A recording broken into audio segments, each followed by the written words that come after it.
Yeah, I think we'll still have a few more participants joining in. We'll anyway begin. I'm Sharnita and I work with the Jobs for Her team. This masterclass is being organized by Jobs for Her to enable companies to work through the coronavirus scare and come out stronger than before. Many companies are now encouraging social distancing by announcing mandatory work from home and sending their employees home to work remotely. While the safest thing to do in the current scenario is to ensure that employees work from their homes, this change can lead to some amounts of frustration. Therefore, now more than ever, it becomes vital to keep your team spirits high to ensure that work doesn't suffer. This is why we have a masterclass scheduled with Shalini Sharma on how to keep your team motivated when working remotely. Well, I take this opportunity to introduce Shalini Sharma. She is a HR professional with an experience across HR consulting, L&D, and HR business partnering roles in organizations like Deloitte, Abinbev, ByteDance, and now Flock. Having served as the representative for gender sensitization right from her college days in Delhi University, Shalini has been a DNI champion and has actively contributed to the DNI charters and initiatives in all her organizations, from forming a women's leadership club to framing women friendly policies, recruitment practices, and driving special learning programs for women. From an organizational perspective, Shalini's expertise lies in running large-scale change management projects. Shalini's expertise lies in running large-scale change management projects spanning across people, processes, technologies, systems, and the workplace. She enjoys designing new age and engaging HR interventions, doing a bit for the society through mentor networks and reading about upcoming trends in HR tech and A&I. She's married to an entrepreneur who's actively working in clean energy space. Over to you, Shalini. Please keep yourself muted and we'll take the questions after the session. Hi, Shanita. Thank you so much for that introduction. I'm very excited to be here with all of you and to be spending the next 1 hour discussing, this topic, which frankly at this point of time is pretty close to my heart. I mean, I think all of us are going through challenging times in not just our workplaces, but also in our personal lives. And I think it's the right time for all of us to come together as HR professionals, as leaders, as managers, and to help in navigating the situation, just to stand in support and in solidarity, share whatever best practices that we have within our workspaces, cross leverage as much as possible. So with that intention, I think I would really like to thank the Jobs for Her team to putting this together, giving all of us an opportunity to come together and discuss these challenges. I'm merely going to act as someone who ignites the discussion, who gives you some idea as to how to go about it. But I think this will work best if you are able to internalize it to your own stakeholders, to your own organizations, to your own challenges, I feel, and then be able to use that for your workforce. So the way that we've structured this session is that I'll take the first 20 to 25 minutes just to walk you through, some of the pointers that I've put together, my learnings, my experience, and then we'll open it up to questions. And then I think together all of us can give our suggestions and discuss about how we want to conquer COVID as a pandemic and to keep our employees motivated. All right, so I'll begin by sharing my screen. I hope everyone is able to see the slides. Yes, we can. All right, so talking about how to keep your team motivated when working remotely, right? So first thing I want to start off with is what are my guiding principles? What are the things that I believe in as a professional, which have worked for me? I've been working in virtual teams since the beginning of my career, since Deloitte. I mean, that's the time since when I've been working in virtual teams. And I've actually had the opportunity to work from home or work in different kinds of virtual teams throughout my career in all the organizations that I've been with. So the first thing that I completely believe is objective diagnosis and evaluation are key. I mean, when I talk about these three words, what do I mean? So before we take up any undertaking, any project, any intervention, The first and the foremost thing that we need to identify is that what is the objective with which we are getting into it? What is that objective that we are chasing? Diagnosis is important because we want to be able to diagnose what the real problems are, what the real challenges are, what are the stakeholders really feeling. So in today's environment, if you see, my objective could be to rise motivation levels, to rise engagement levels, to increase productivity. My real diagnosis would be based on my own organization, right? So in my organization right now, when people are working remotely, they're probably feeling lonely. They're probably feeling a little depressed from time to time, where they're missing FaceTime with each other. They're missing being in office. They're scared to a certain extent because of the lockdown. Nobody knows when this will end, right? So I have to really understand that what the challenges that my workforce is feeling. Similarly, in your case, it could be something else. If you're working, say, in a manufacturing setup, the challenges it could be completely different. People might even wonder when is the right time that they would resume their job. Will they probably go through a pay cut? Things like that. Those are more relevant to your industry. So understand what the real problems are and evaluation. Evaluation, I would say, something that which is a guiding principle that I use, because I like to measure, or we should measure, how far we've come or what is it that's working for us. And I feel like in the lack of measurement, or without understanding how well something is working, a lot of interventions or a lot of initiatives kind of fall flat. So that is the first principle that I believe in. The second is watch everything through a lens of structures and frameworks. Now, these words might be sounding like, why am I discussing this? But it's important to understand. And even in a virtual team setup, why these things help to keep your teams motivated. If you look at the first one, having the right objectives, having the right diagnosis, and having the right evaluation. If you are a manager of a virtual team, the more clarity that you are able to give your team about these things, the more easy it is for people to work together. Because in a virtual team, it's very important to talk about your objectives openly, for everyone to be on the same page, for everyone to have the same goal, or to understand what the team goal is, right? So that clarity from you as a manager is very important. The second thing is any kind of quick structure, any kind of quick framework that works for you, a simple project plan, a simple action plan, a simple to-do list that is prioritized in the right way. Those things can go a long way, not just keeping up the morale of your team high, because there's visibility from within the team. People understand who's working on what. It's easier to communicate. That's one of the things. But the other is also easier for you to scale projects. It's also easier for people to work independently. And the third thing that I believe is keep it simple, right? I know that I talk about all these structures and frameworks and doing all the evaluation, but the key is, may I please request everyone to go on mute?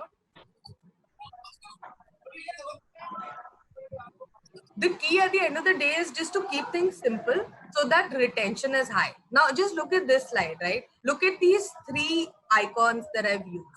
There is a key, there's a magnifying glass, and there's a bulb. And this is just for us to be able to understand through simple analogy. So whenever you use a key to enter a room or a door, before you enter any project, do these three things, right? Whenever you click a picture through your camera lens, or you put on your specs to read the newspaper or read the magazine or to read a book, when you do that, put the right structures or the frameworks in place, right? View everything through a lens of a proper structure, so that it helps you. If things are ad hoc, it's just going to it's going to get more difficult for you. It's going to get more difficult for your team. And the last thing is keep it simple. Like when you switch on the light in a room, if the room is messy, if everything is complicated, you're probably just going to leave the room. If it's clean, if it's, a nice environment to be in, that's something that you'd like to continue to be in, right? So just remember these three things. The next thing that I want to talk about is 5W and 1H. Now, why did I choose this? Now, this is a popular Six Sigma technique, but in my opinion, it also extends to a lot of other projects or initiatives that we pick up. So, since the topic today is how to keep teams motivated while working remotely, before we move to the how, we have to answer a few doubts, right? The first and foremost is the why part of it, which I already spoke about. What is your objective? What do you want to achieve? And what is that impact that you want to achieve?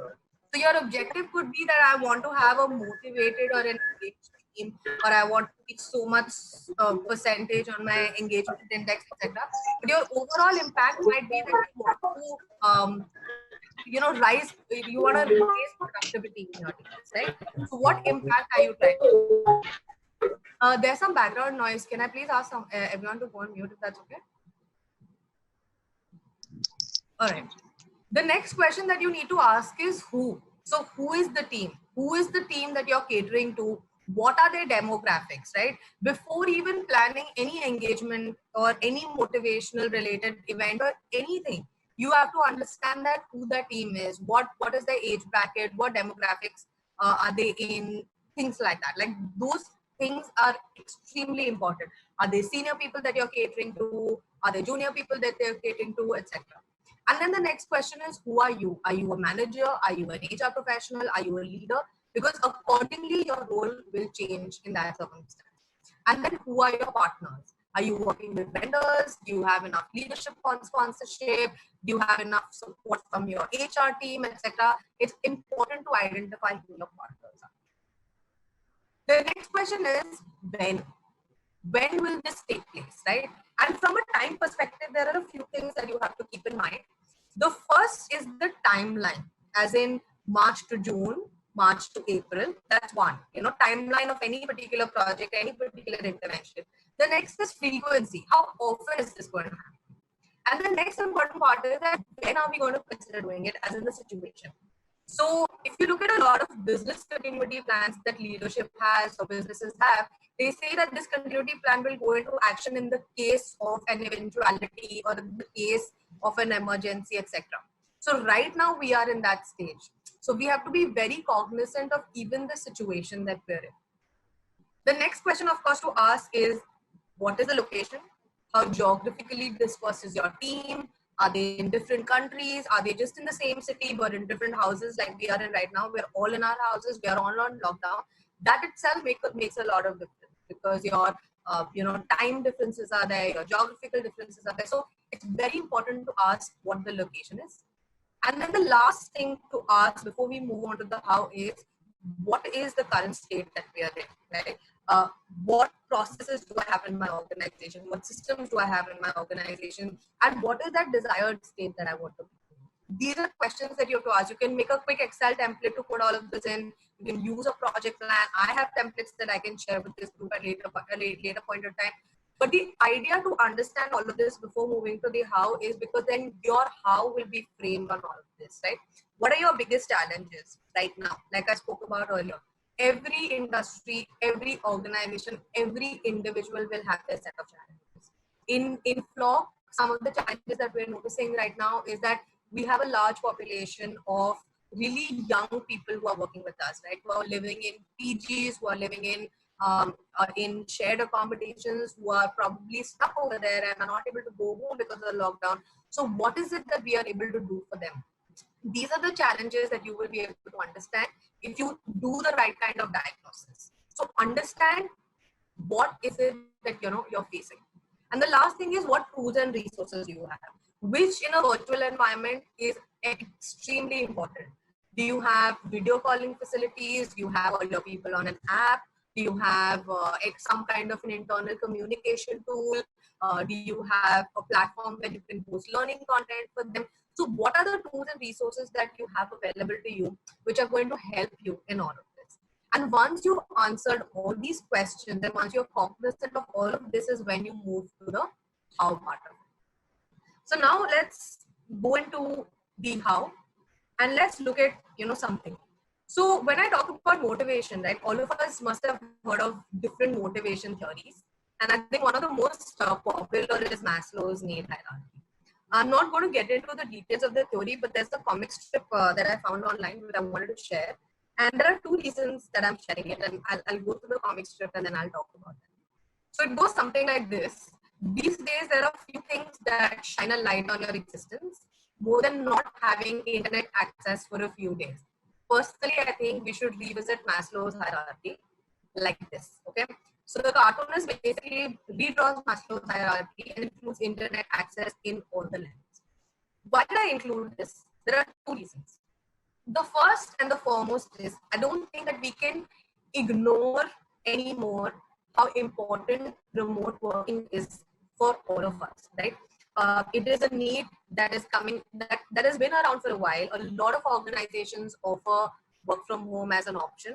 A few of them have policies around work from home, but how many organizations are actively talking to you about effective ways of working from home, right? Because there are people who, wake up on their bed, log into their laptop, continue to work from there while the TV is probably still playing, their kids are still playing there in that same area. They still have to kind of go and cook during those times, etc., where they don't have a proper schedule. As a ripple effect of that, they are not able to work productively, they put in late hours, they face burnout, so on and so forth. This happens probably 1 day of a week when you're working from home, or 2 days of a week when you're working from home. But what happens when you're working from home every single day, like in these 21 days, or in flock, we've been working from home for more than 2 weeks now, or 2-3 weeks now. So what happens then? What happens when all of you are working from home in your individual spaces? These are things that we need to start focusing more attention on, because we have to start talking about productivity while working from home. We have to start talking about engagement while working from home. So we can't ignore, firstly, the trend of going remote, and especially after this, once we're done with COVID, once all of this goes away, I feel like even the future of work will have a lot of elements of remote work. So this is not important just today, this is important even in the later months, to be able to actually manage a virtual workforce, to be able to motivate them and engage them in the right way. That's first. The second part that I showed this is because if you look at the pyramid alone, there are few things which are your basic physiological needs, like your oxygen, food, water, etc. And then comes your safety, and then love and sense of belonging, esteem, etc. In today's scenario, I think the second bucket, which is safety and security, is something which is challenged. And when something so fundamental to an individual is challenged, it becomes all the more your responsibility as an employee, because they directly look to you to see what action you're taking. Are you going to declare a work from home? Are you going to declare a holiday? Are you going to tell me it's okay for me to work from home? A lot of times employees look at us to tell them what is our stance on it. So for example, in Flock, we basically, in the initial days itself, we said that we're not going to be forcing employees to come to work, because luckily we have the tools and resources at our disposal that people could potentially work from home. So we said, if you feel comfortable coming to office, come to office, otherwise choose to work from home. The minute that you say that, or you make that stance as an employer, your employees automatically feel like you value their safety over anything, right? So it's very important to give that importance to what people like, people want, and what is important to people. The other part of it, which is the top part, which is self-actualization and esteem, are actually trends, or are actually things which are now changing with the newer workforce.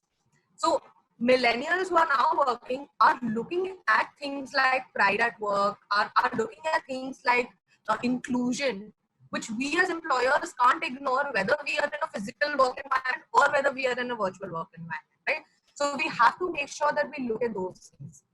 I want to touch a little bit upon those things before we deep dive into what we're doing, particularly for COVID, to understand what millennials actually want. The first and the foremost is lead with the why. And that's why I started this presentation with the why, so that we understand the why of everything. You have to talk to them about why we're doing certain things. Now, how does this hold true in motivating a virtual team? So you are managing a virtual team which is spread across locations, or managing a team which is not face-to-face with you. When they're face-to-face, you can get into long conversations, you can get into whiteboarding, you can talk to them about the why of things, you can show them, you probably include them a lot of leadership meetings, etc. But when things go virtual, you are probably getting included in a few meetings yourself. Then you have to translate some of that messages to your teams. And the why is important, because unless and until they don't understand why a certain decision is being taken, they might not be able to replicate the same thing for their stakeholders or their teams. So I manage a team which is remote, and then there are 2 people in Bangalore.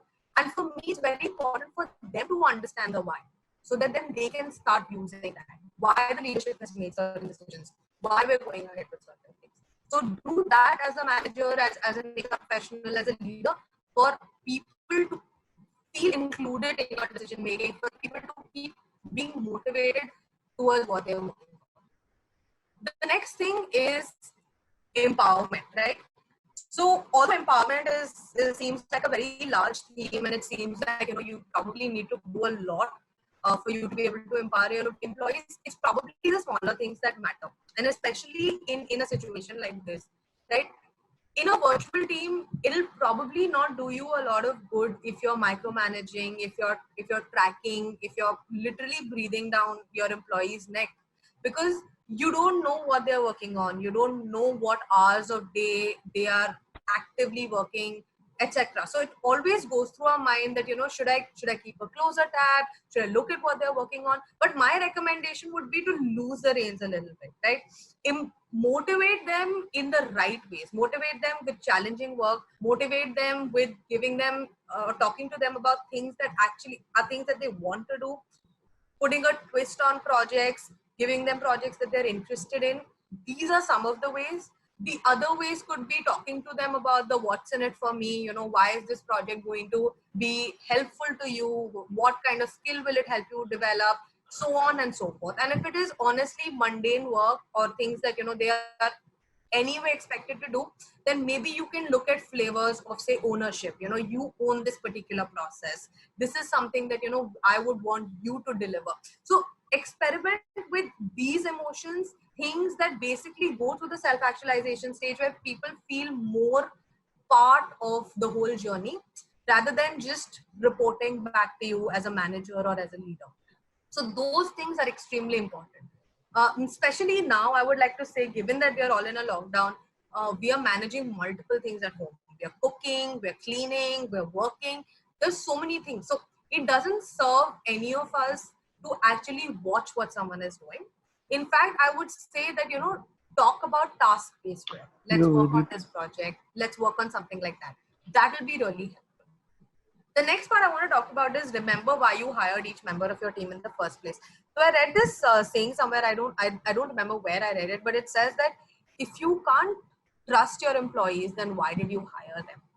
And I think this is one of the biggest mantras of virtual teams. You really need to trust employees for them to be able to do their best work, and they should be able to feel that trust from your side, right?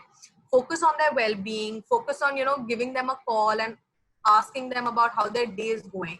Maybe somebody's parents are not well, maybe somebody had a fever, maybe somebody is going through a really tough time, and maybe somebody is going through, loneliness. So they look at you as their manager or as their HR or as the leader to talk to them about things which are probably sometimes off work. And even in a virtual team that you're managing otherwise, so in Flock itself, we have some leaders who are based out of our Boston team who are managing teams in India. Some of the teams are in India. And sometimes I kind of talk to them about, what are the things that work from them. And they say that, sometimes it just works for us to even ask them, hey, what did you have for lunch? Or, did you cook something new today? Or, what hobby are you currently pursuing? And these things help the person in opening up, because anyway, when we all connect on Zoom or when we all connect on virtual means, anyway, people feel a little hesitant to speak out, right? So I think these things are important because you're not there in person to see their physical cues. You're not able to see what they're saying to you. It's important to ask them, right? The next thing, of course, is just, let their creativity run wild. Sometimes you might notice that people want to do things in a slightly different way, which might not, it's not something that you initially thought of. But since you don't have that time or that luxury to sit in detailed discussions with them and draw out very detailed plans, I think it's good to give them some direction and you let them say, hey, you know what, however you want to do it, come back to me with a little bit of thought, a little bit of plan. Let's go through that, and then from there we go on, right? The next thing I want to talk about is just around remote work. Just 2 points I want to touch base on this, and I'll share this slide deck with all of you later, and it has all the references of in speaker notes of the images that I've used. But 2 things I want to talk about from here. First is, please don't monitor start and end times, but it's a good idea to have core working hours. So it's probably not right to say, hey, let's start our day at 9, let's end our day at 6 or 7 or whatever. But probably a better idea to say, let the whole team be available between 10 to 5. And let that be core business hours where we do team related discussions, one-on-ones, etc. And before and after that, you manage your work as you like, right? Or you can also instill a work until it's done kind of mindset, which what that means is make them owners of their work, let them drive projects, and that is what gets people more motivated to work. They want to kind of get things done. And especially now, some of the things that we are noticing is that a lot of people are alone at home, a lot of people are at home with their family, but they know that they have to continue to be productive, they have to keep working. So we see a lot of people which are much more focused on their work alone, right? Which could be a good or a bad thing, because we don't want them to reach burnout. So again, it's very important to define the right kind of timelines, do the right kind of planning. So all these things go a long way in ensuring that your virtual teams are successful. Okay. The next part that I want to talk about is actually what did we do for COVID within Flock. And these are just basic pointers, but I do want to go a little bit deep into some of the things that we did. Some of the things that worked for us, firstly, is us being early adopters. So although the lockdown was recently announced, we in fact started making our decisions as early as 2nd of March. So it's almost going to be a month since most of our teams are now working from home, right? So the reason we started doing that is firstly because within the HR team and the leadership, we saw that this could be a potential challenge. This could hit India sooner. So what we did is we instituted a mock work from home drill. Okay, it was a 3-day drill in which we mandatorily asked everyone except for maybe a few support staff to work from home. What did that kind of help us with? In those 3 days, we almost literally identified every challenge that we could face while everyone is working from home. Now, in our organization, it was still fairly easier to do this because we are a collaboration and a communication product. We have Flock, which gives us the ability to chat with people in real time. It has productivity tools integrated in it. It has to-do lists and notes, and it is integrated with a lot of other apps. So, of course, that is something that worked in our favor. We have our video calling features.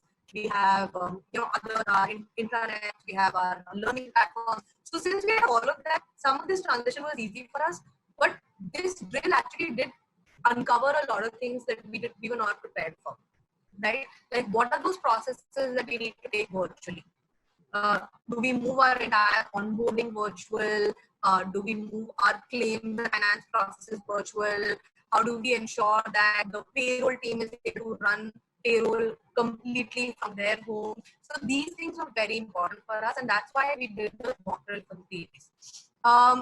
Also, the leadership mind that we got in early on. In fact, our leadership has been spearheading pretty much the whole thing. Our CEO is the one, from the earlier days, has been a big proponent of just letting people choose how they want to be safe. And from the get-go, we've told people that, choose to come to office. In the initial days, we had said, choose to come to office or choose to stay at home if you don't feel safe. And then we finally, from there, after the mandatory work from home drill, we just extended it by another week and by another week. And then now we have the lockdown. So we've been working from home since then. The next thing that we did is we basically put together policies and guidelines in place from HR, facilities, finance, and IT perspective. And we created something called a master advisory. Now, our master advisory was released again in early March. And at that point of time, we pretty much restricted travel. So we stopped all business travel. We, kind of discouraged people from undertaking non-essential personal travel. We put in the right sanitization measures in place within our facilities. We stopped the use of any and every biometric or touching any common surface within the team. And the reason why all of this worked in our favor and why I'm touching upon all of this is because this goes a long way to motivate people. When people see that you're concerned about their safety, when you already told them proactively to work from home, I keep getting messages even now where employees are reaching us saying like, thank you for doing this for us. Our fellow friends are struggling in their organizations because they probably don't have an option to work from home, and we're glad that we're here and we're in this place. So this actually motivates the team right off the bat, and they know that the organization is doing this for their safety, and hence they also try and pick up their productivity levels. They also try and get more engaged with their work, because all of this is working in their favor. So the master advisory was released. The next thing that we took on very seriously is communication. So communication about gender awareness, sharing WHO posters, sharing WHO material. All of this is shared all virtually, except for a few posters that we put in office, but people have not been in office. So we've been sharing emailers, we've been sharing on our Flock channels, which is our Flock group. We've been sharing it in the form of a two-way dialogue. So we've done webinars along with the HR team. We've put together slide decks that talk about what are some of the things that you need to take care of in COVID. And we've actually received some great questions from people, where people have actually even asked us, about, what kind of food should they probably avoid eating, things like that. We got opinions from the right experts. We gave some of those answers to people. So all of this worked in our favor, especially in a situation like this. And I would encourage all of you also to have that two-way dialogue with your employees. The next thing that I want to talk about is business continuity. So putting the right business continuity plans in place with all of the function heads. We work with each of the function heads to understand what are the potential challenges that they could be facing in their organizations. What is it proactively that they want us to do? We did requirements gathering at individual level. So each person had the option to fill in a sheet in which they had to specify what issue they were facing. And we got some really good requirements from this. Like, there were people when we realized they did not have proper desks, proper chairs in their homes. And for people who are close to office, we've actually shipped desks, we've actually shipped tables, we've actually sent their monitors, their screens, all of that. Because we, again, going back to two things: firstly, trust your employees, and secondly, with the right kind of checks and balances and tracking mechanisms, make all of this available for them, right? So we've actually done all of that owing to the requirements gathering that we've done. Even at the requirements gathering level, people have even spoken about things like, I feel lonely, or I wish I could have more face time with some people, or I wish I could meet my friends in office, etc. And we've taken some of that up also and created mini task groups of engagement, of learning. And I'm going to talk about that on the next slide, of how we've taken virtual engagement to the next level, right? So we did the requirements gathering, we made action plans for each of the task forces, for each of the functions, like support functions, like facilities or HR. What are the actions that they are drawing from it? And based on that, we also did follow-ups, right? So once we closed a ticket or we closed a particular challenge with someone, we went back to them saying, hey, is there anything else you need? And the last thing that we have done or we are doing is ongoing feedback. So either we are rolling out surveys, challenges that people are facing while working from home, or we're doing one-on-ones with the HR, with leaders, with managers, where they're constantly reaching out to us, talking about what are the challenges that their people are facing. Again, voice of employees and voice of business. So we have all of these things in place from a COVID standpoint. And trust me, all of this have gone a long way in increasing productivity. In fact, some of our managers have gone so long as to say that we feel that productivity is higher right now. But again, we are taking the right measures in place to address well-being, to address all of those things. Okay, virtual engagement and Flock. There are three things I want to cover in this. The first is virtual rewards and recognition.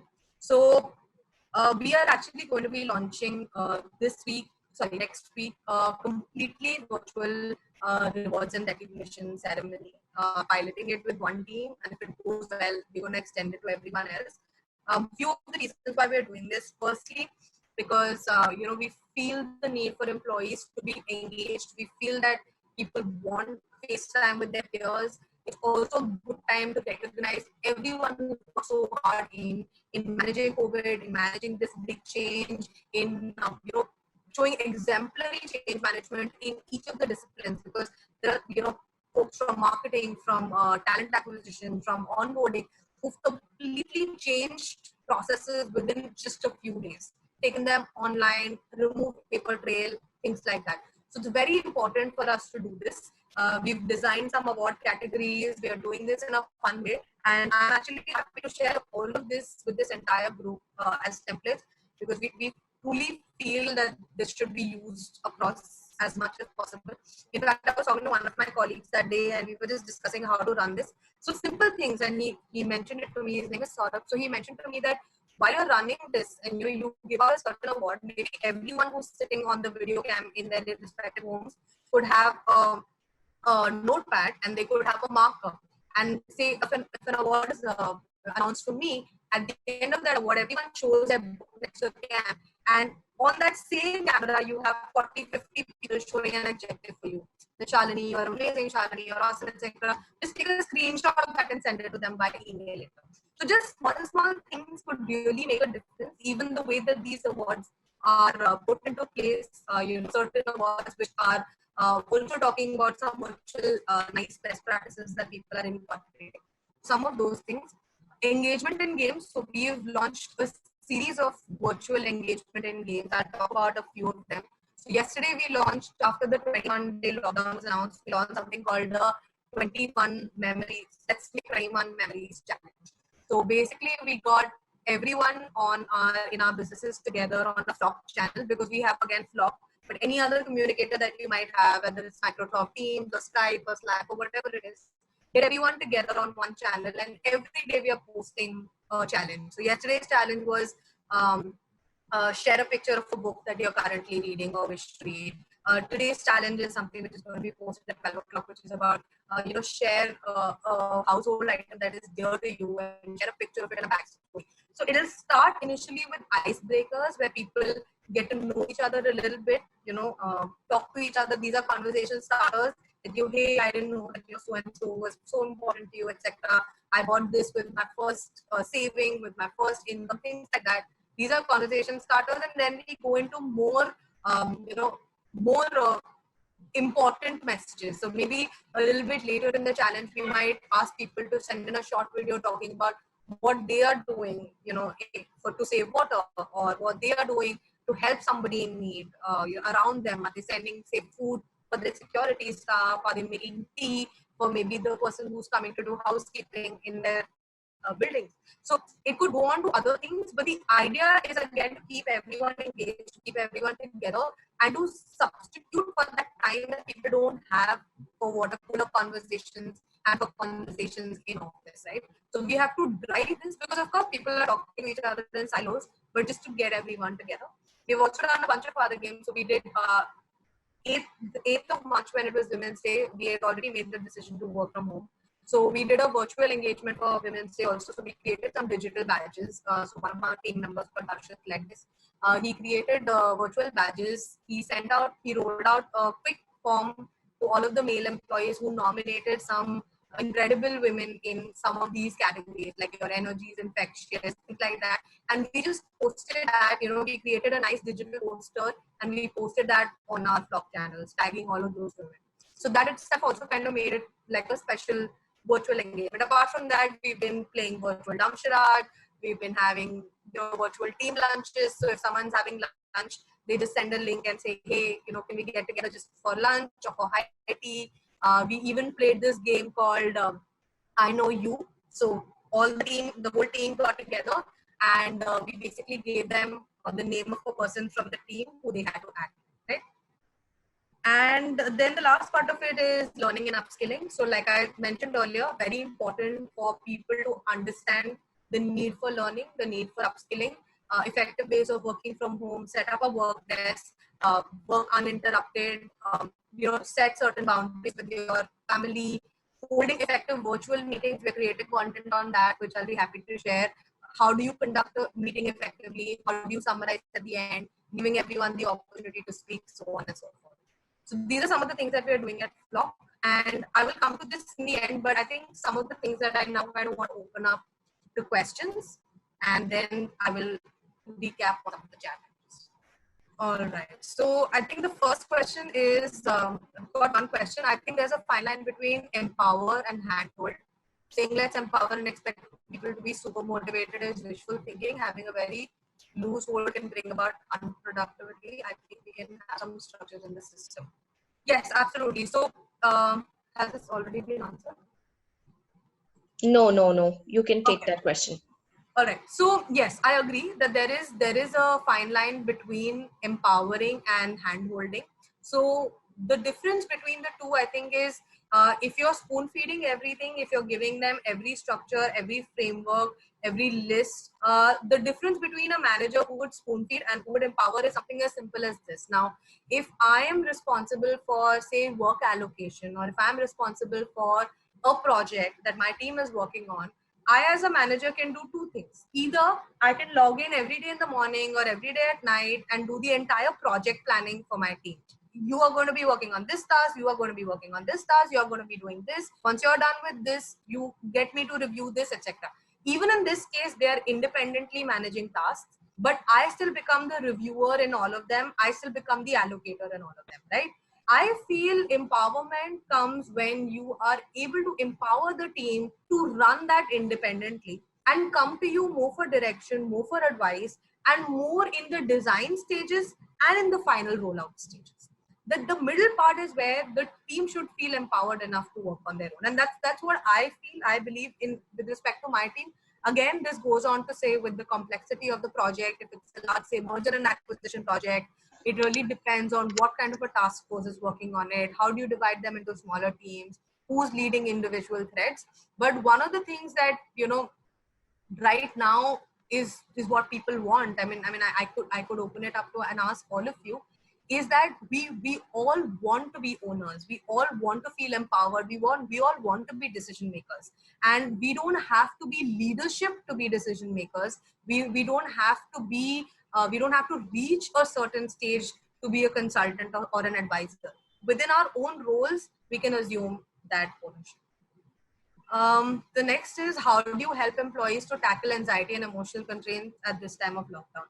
Yes, so a lot of employees, yes, are going through a lot of emotional, problems, challenges. So initially, we had people reach out to us who had lack of basic resources, like they did not have access to proper food. They were bachelors who were living in PGs. Their cooks had stopped coming.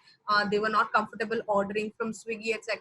So in that case, some of the provisions we did, this was again about 2 weeks to 2.5 weeks back, where there were 3 or 4 people like this in Bangalore, and they lived right next to office. So they would come to work from office with social distancing. So we had about 2-3 cubicles distance between them. We were ensuring that we serve meals. Again, from that point of view, some of the most basic things were taken care of and over communicated, like the awareness sessions for our kitchen staff, awareness session for our security personnel. If any of them felt like any symptoms, we did temperature checks, all of that. So that is from just the very basic needs perspective. From an emotional perspective, where people are feeling lonely, we are recommending them to our EAP vendor, which is our assistance program. We have some free hours of counseling. We're going to potentially increase that for people, so that they have someone that they can call and even talk to about things that they might not be comfortable discussing with their HR representative or with their friend or with their managers. So having that right infrastructure in place where people have somebody to talk to, have someone that they can reach out to, those things are very important. In fact, we are creating right now, in the process of creating a detailed contingency plan, which is something again that we want to be completely prepared for. I mean, God forbid, but if this becomes bigger, we need to have all of these things in place. We need to have a medical expert probably impaneled. We need to have more counselors. We need to have an emergency response team. And these things at this point of time are, I feel, in my opinion, are non-negotiables, because something that we need to be prepared of. Are you running any sessions on mindfulness, dealing with stress, etc.? Yes. So like I said, through our EAP vendor, we are in the process of exploring some of these opportunities. We are partnering with one-to-one help for something like this. In addition to that, even through our managers, so we are speaking to our managers right now in smaller groups to understand what are the challenges that they are facing and their teams are facing. Because a lot of people reach out very proactively to our manager, especially within our business. So that camaraderie in our business is pretty good. Even from an individual point of view, so because Flock again is a smaller team, is a smaller business unit, our HR team has actually called up each and every person and spoken to them on the phone just generally about, how are things, how are you holding up, etc.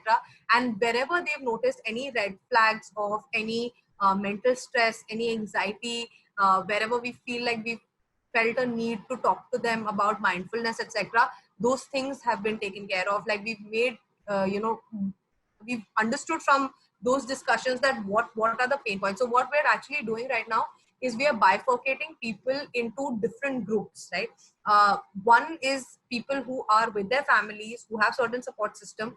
How are we going to, what is our action plan for them? One is again bachelors who are living alone. So we are identifying people into these different groups, and then how are we going to tackle them, and how are we going to talk to them? There are people who are living in multi-generational homes where they have their parents, etc. So the security or the safety needs need to be stressed a little bit more on that side. What a part of admin team and most admin work is office taking. Can you tell some engaging things which help us to engage the team?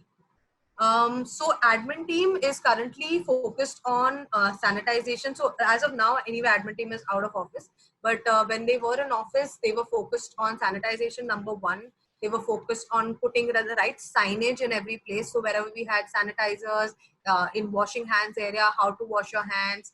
We also try to circulate something on a lighter side where, we sent out this poster, which is songs that you can sing while washing hands. So which had songs like, Backstreet Boys songs, etc. So just the chorus that lasts 20 seconds, that got a very good response from people. And even happy birthday now, whenever, we wish on our channel saying happy birthday to you, people always say that, hey, I'm going to wish you, I'm going to sing happy birthday for you while washing my hands today. So these are just comments. I mean, they're made in light jest, but the point is everyone is trying to tackle their nerves at this time, and everyone is trying to see things in a positive light and waiting for it to kind of get over. So from an admin perspective, here are the few things that we've done. Apart from that, food safety, we prioritize. We've put up, we've done awareness with all of the people who are handling food. We've actually eliminated use of any plastic plates, etc., because CDC has said that the virus lives on plastic for much longer. So here are some of the things that we've done from an admin perspective. At our company, we have major work of sales and the young crowd. How can we engage them and move them towards upskill learning? So sales teams, we have, our sales team can do calls virtually, but I have spoken to a few other organizations. What are they doing for sales teams? So apart from making everything available to them, which will help them for safety on the road, while we also actually have another business unit that we work with, where we did a proper awareness session with the sales team of how to eliminate in-person meetings as much as possible. So it was a webinar with a presentation. How to eliminate as much as possible, what backup tools could you potentially use, who can you reach out to for help in such a situation in case you're not able to avoid a meeting and you have to go for it. If you have to go for a meeting, what are the right ways to go about it? Something as simple as, washing hands before and after the meeting. Even all of those minute details were covered in the webinar. Okay, I'm just going to read through some of the other questions. One second. Okay, how do we solve for people being unproductive and lounging, sleeping at home, taking 4 hours to do something they could do in 1 hour, who are getting procrastinated and suffering with that? Okay, so honestly, I feel that this is something that you cannot avoid by addressing only the productivity part of it. Of course, you'll have to put in the right checks and balances in place. So, have the right tracking mechanisms where you say, this is the project that started on so and so date. This is the work deliverable that has been assigned to you. Where are we on this? So if you want to do like a daily stand up, if you have, so we follow internally, we follow this tool called Asana, which is a project management tool. We also have Flock to dos and Trello, etc., all of that. So we make sure that people update their status on that. So those are some of the tracking kind of measures. The other are the motivation techniques that I spoke about. I think apart from that, if people are lounging around, not reporting to work, I think what would work, in my opinion, is just to have that conversation with them, saying that, is everything okay? Are you going through something? Maybe they're going through something on a personal level. Maybe someone, they're separated from their families are in some other space. So even a lot of these things act as barriers to work, especially now. And especially now, a lot of things are very uncertain, where people are trying to identify that, what is the future? what is going to be the impact on my role, what is going to be the impact on my compensation. So to address that from the very root of it, so try to have that conversation, try to share that feedback. And if you still feel like things are not working out, then probably your second go-to would be to have a little bit more detailed discussion with respect to work task allocation. Why we not able to get this done, and why is this taking you so long? Can I help you to do this in a better way?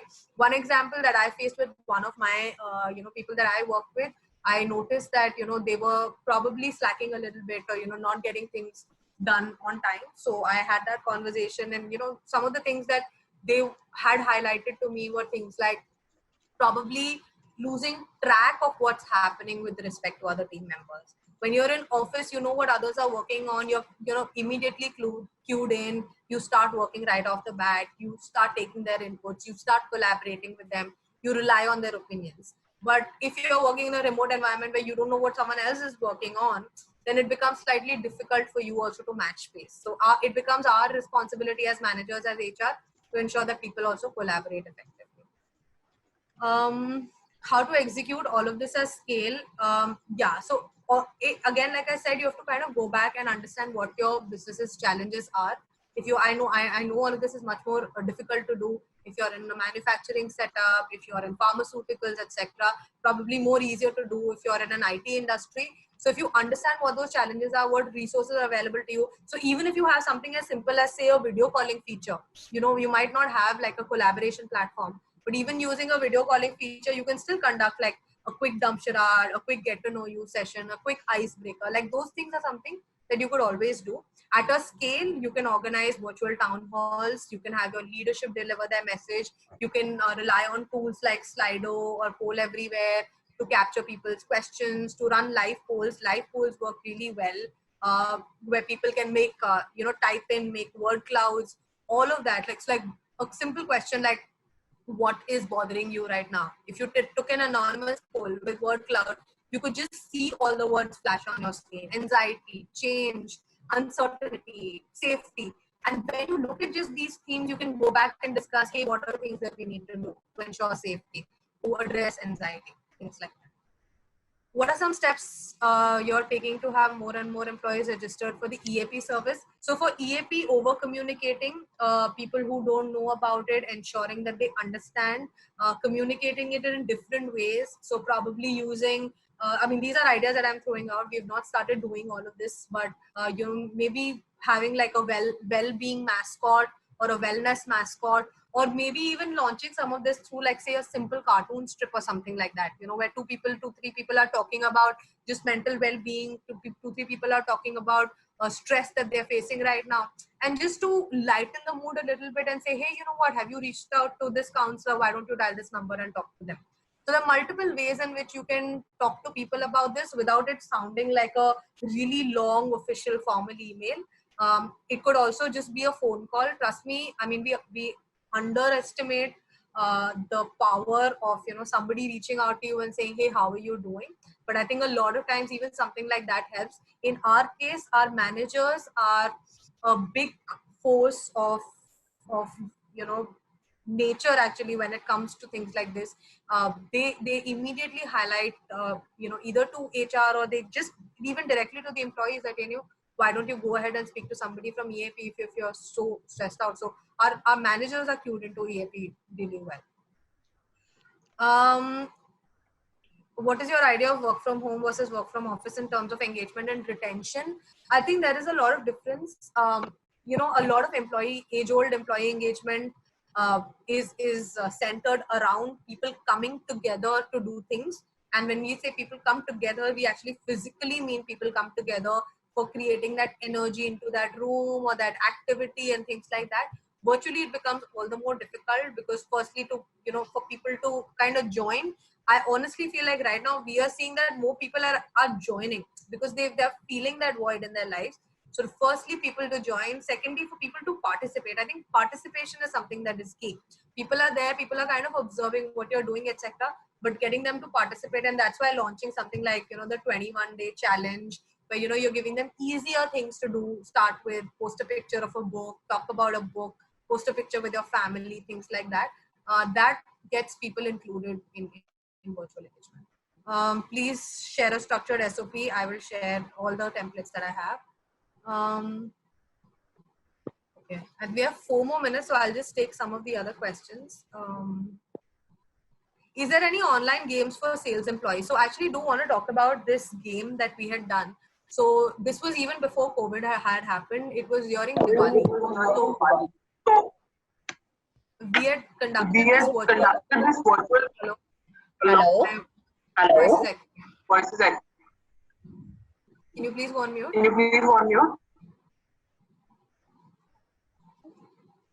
Hello. Okay. Yes. So, okay. So around Diwali, we had conducted. Can everyone hear that echo? There's an echo, Shalini. Yeah. Is it from my side?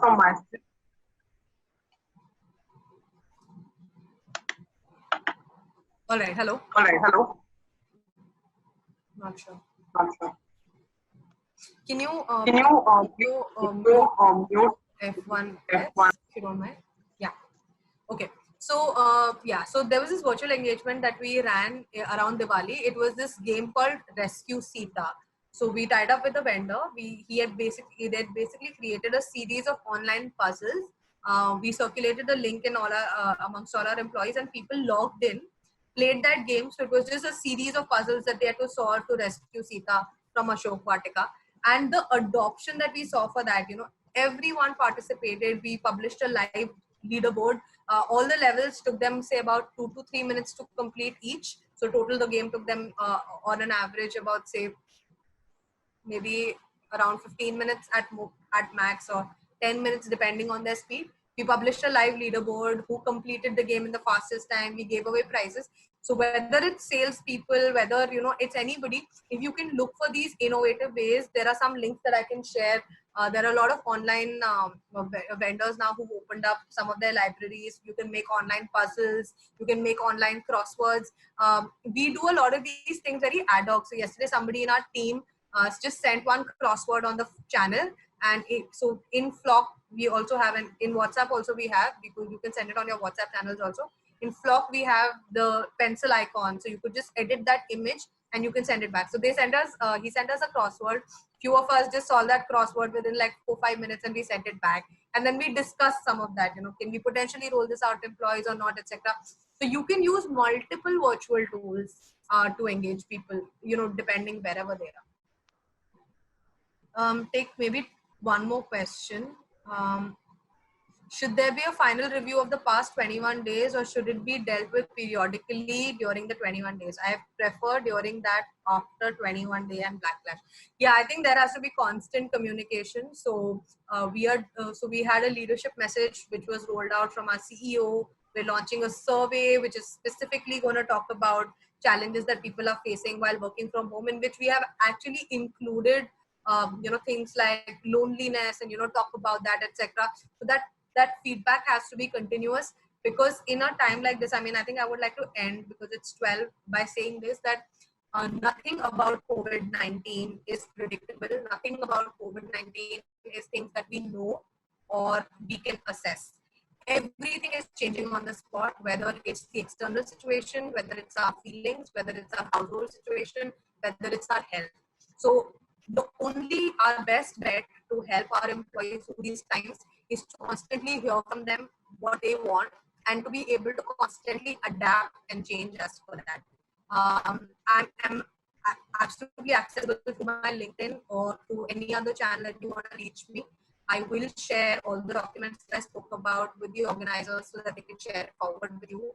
And whatever questions I could not answer, I think I will just take them offline and probably email you, or send it to you on some other communication. I'm very thankful for this opportunity. I think it was great. Would have actually also loved for all of you to share some of your examples of what you can, what you are doing in your organizations, probably for a later session. But yeah, with that, I think, Shalita, I hand over to you. Yes. Thank you, Shalini, for a wonderful session and for taking on so many questions. Like you said, I think I will share the questions with you, and you could probably have them answered. And for your innovative ways, and to keep your team inspired and productive. Thank you very much.